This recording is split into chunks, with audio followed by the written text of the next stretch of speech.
शौनक आदि 88,000 ऋषि मुनि बड़ी श्रद्धा से इन एकादशियों की कल्याणकारी व पापनाशक रोचक कथाएं सुनकर आनंद मग्न हो रहे थे।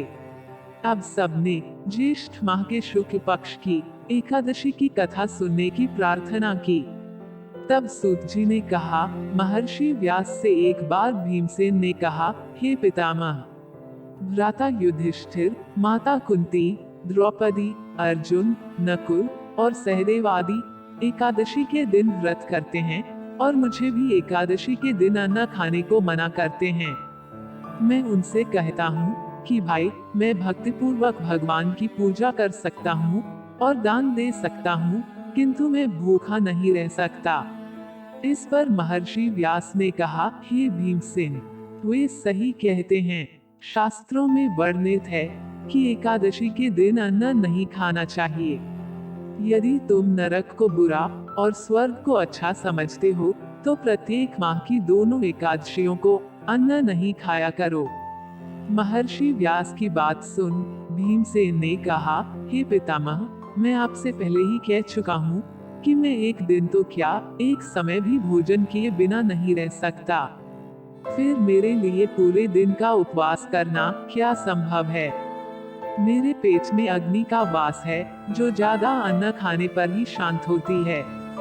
यदि मैं प्रयत्न करूं, तो वर्ष में एक एकादशी का व्रत अवश्य कर सकता हूँ।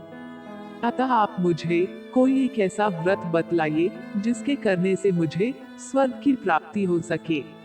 भीमसेन की बात सुन व्यास जी ने कहा, हे पुत्र, बड़े बड़े ऋषि और महर्षियों ने बहुत से शास्त्र आदि बनाए हैं। यदि कलयुग में मनुष्य उनका आचरण करे तो अवश्य ही मुक्ति को प्राप्त होता है। उनमें धन बहुत कम खर्च होता है। उनमें से जो पुराणों का सार है वह यह है कि मनुष्य को दोनों पक्षों की एकादशियों का व्रत करना चाहिए। इससे उन्हें स्वर्ग की प्राप्ति होती है। महर्षि व्यास ने कहा, हे वायुपुत्र, वृषभ संक्रांति और मिथुन संक्रांति के बीच में ज्येष्ठ माह की शुक्ल पक्ष की एकादशी आती है, उसका निर्जल व्रत करना चाहिए। इस एकादशी के व्रत में स्नान और आचमन करते समय यदि मुख में जल चला जाए तो इसका कोई दोष नहीं है, किंतु आचमन में 6 मासे जल से अधिक जल नहीं लेना चाहिए। इस आचमन से शरीर की शुद्धि हो जाती है। आचमन में 6 मासे से अधिक जल पाप के समान है। इस दिन भोजन नहीं करना चाहिए। भोजन करने से व्रत का नाश हो जाता है। सूर्योदय से सूर्यास्त तक यदि मनुष्य जलपान न करे तो उसे 12 एकादशियों के फल की प्राप्ति होती है। द्वादशी के दिन सूर्योदय से पहले ही उठना चाहिए। इसके पश्चात भूखे ब्राह्मण को भोजन कराना चाहिए। तत्पश्चात स्वयं भोजन करना चाहिए। हे भीमसेन, स्वयं भगवान ने मुझसे कहा था कि इस एकादशी का पुण्य सभी तीर्थों और दान के बराबर है। एक दिन निर्जला रहने से मनुष्य पापों से मुक्त हो जाता है।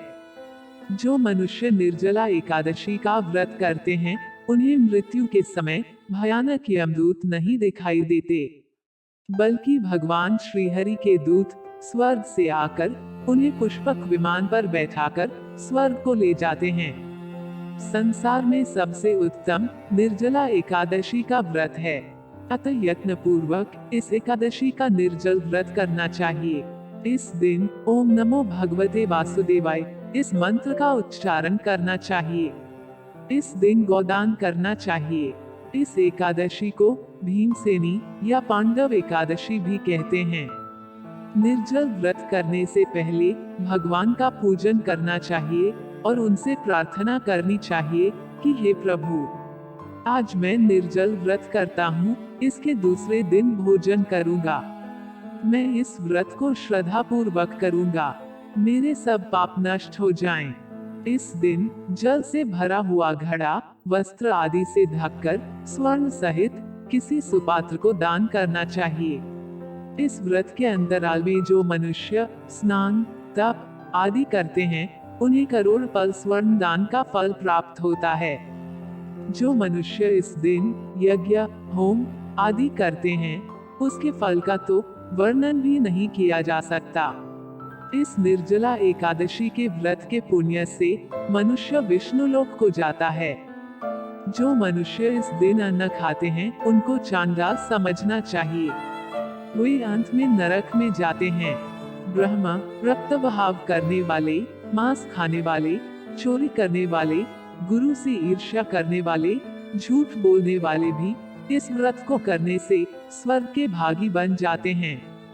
हे अर्जुन, जो पुरुष या स्त्री इस व्रत को श्रद्धा पूर्वक करते हैं उनके निम्नलिखित कर्म हैं। उन्हें सर्वप्रथम विष्णु भगवान का पूजन करना चाहिए। तदुपरांत गोदान करना चाहिए। इस दिन ब्राह्मणों को दक्षिणा देनी चाहिए। निर्जला के दिन अन्न, वस्त्र, छत्र आदि का दान करना चाहिए। जो मनुष्य इस कथा का प्रेम पूर्वक श्रवण करते हैं तथा पठन करते हैं वे भी स्वर्ग के अधिकारी हो जाते हैं।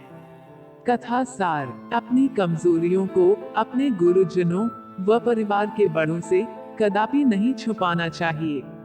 उन पर विश्वास रखते हुए भक्त को चाहिए कि वह अपना कष्ट उन्हें बताए ताकि वे उसका कोई उचित उपाय कर सकें। उपाय पर श्रद्धा और विश्वास पूर्वक अमल करना चाहिए।